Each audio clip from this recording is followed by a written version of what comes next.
All right, let's see if we can get in here and look at these.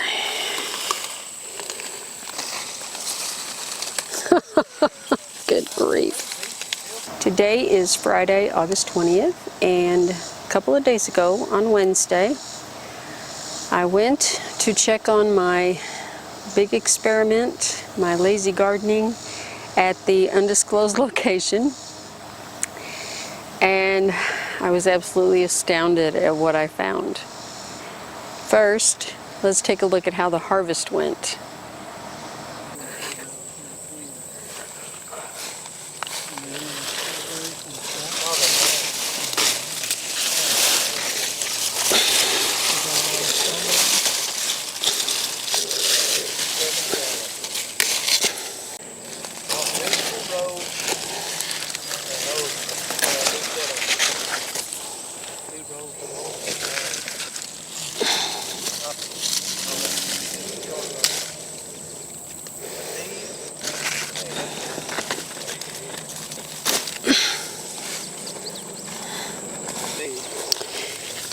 There's still some green ones in here.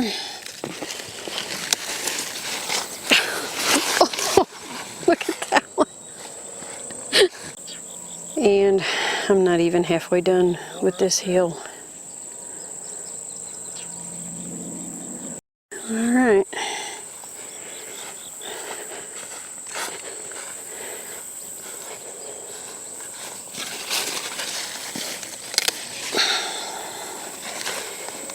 And at this point, I'm not going to worry about killing this vine, even though it's still making green ones. Well, there, that makes 50, I think. All right. Now see, that right there is almost a true butternut. So 50 off of that. Well, there's 2 green ones up here that I'm just going to leave. Here's one more, so that's 53.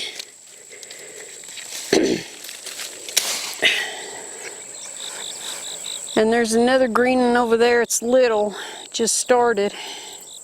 Here's another green one over here, so that's 55, 56. Missed one.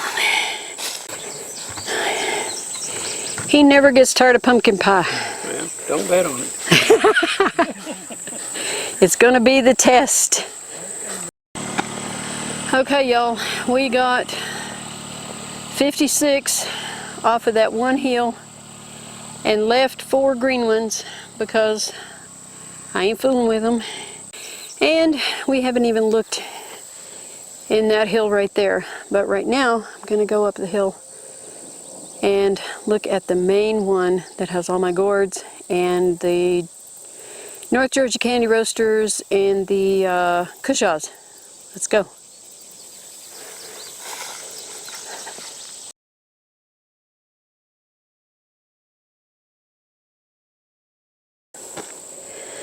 Alrighty, there she is. So, get my breath a little bit. I'll get in there and see what needs picking.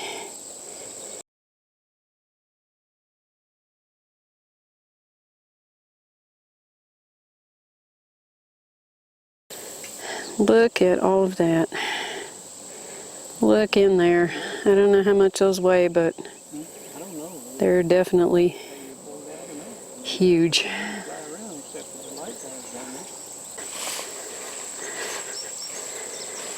Oh, oh my God.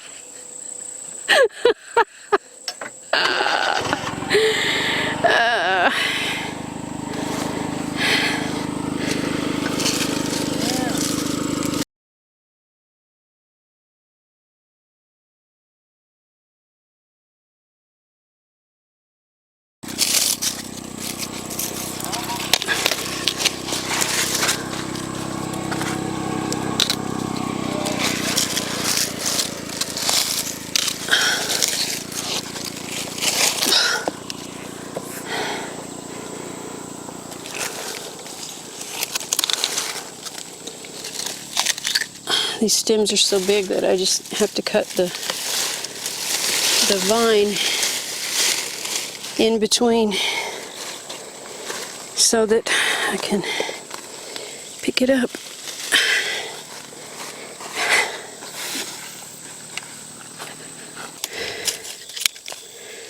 Telling y'all, get you some wood chips if you want to grow squash and pumpkins. All right, we're not even a fourth of the way around there. So plan B is I'm going to borrow the truck and we're going to get some more loaded up here.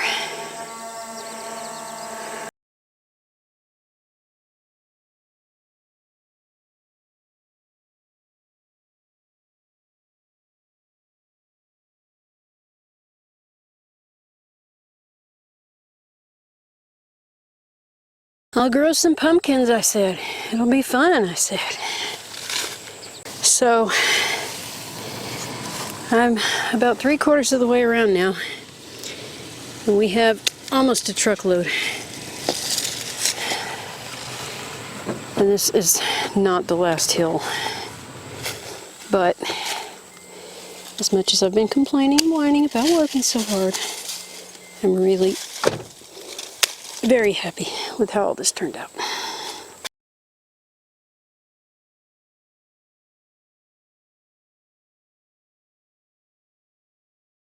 So we started out with the little cart, the golf cart, and it got full really fast. And so we started joking around about getting the truck, and as it turned out, we needed the truck. Yes, we filled up the back of a pickup truck.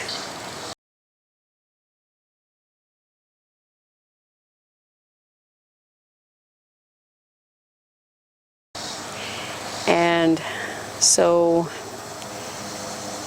my dad, whose truck it was, after we filled it up, said that he would drive it down and bring me the fruits of our labors after.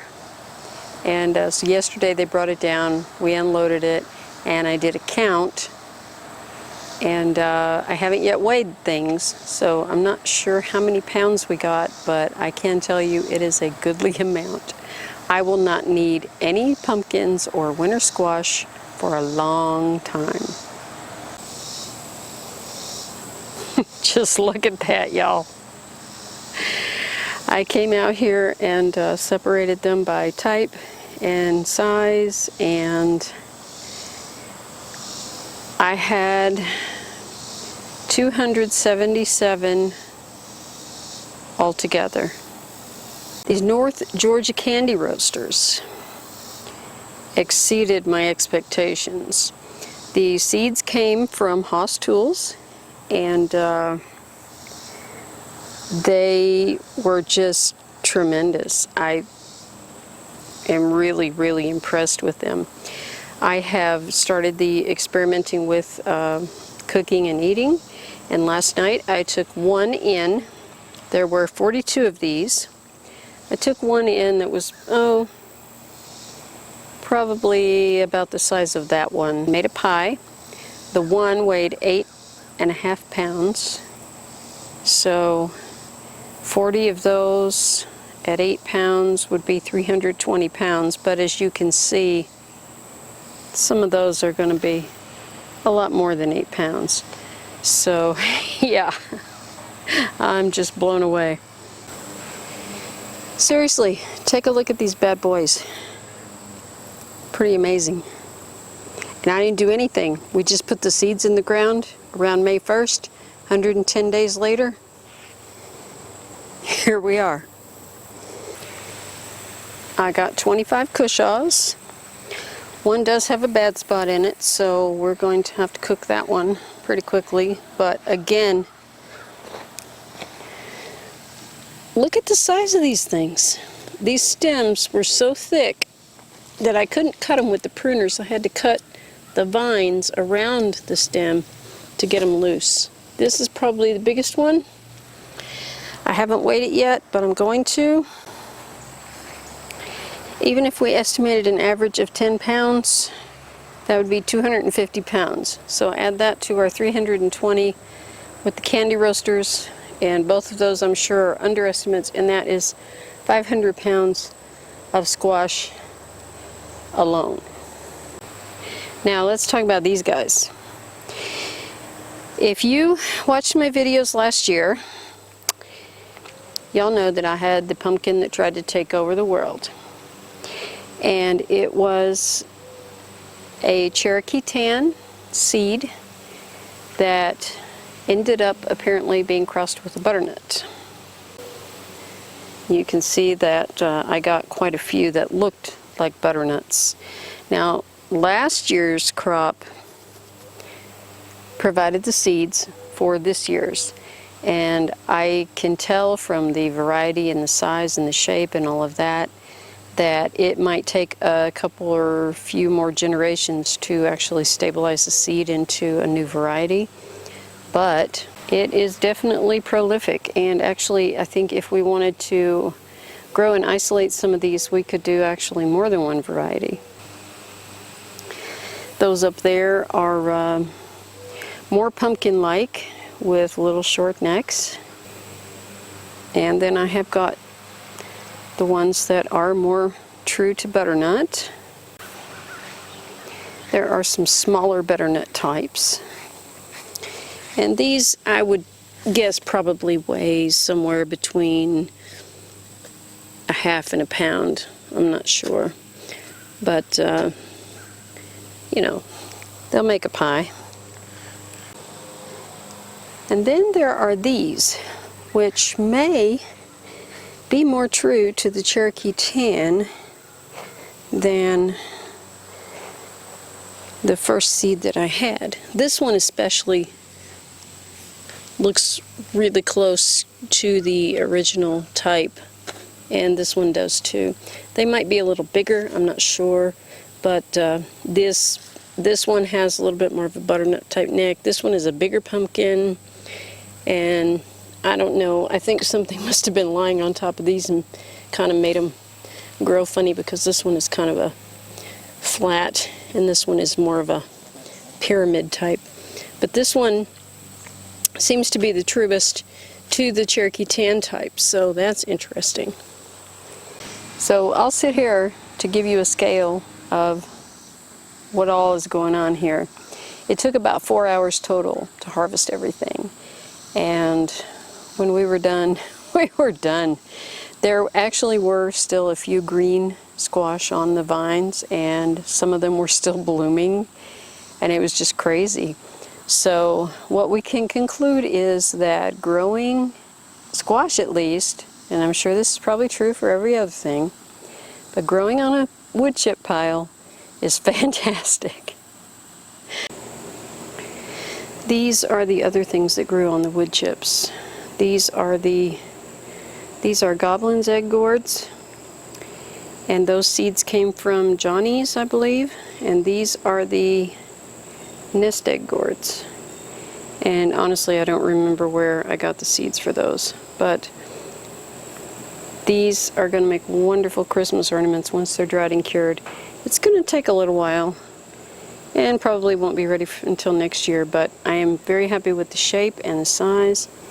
And there are 97 of these, by the way, out of one hill on that wood chip pile. Wave to the subscribers.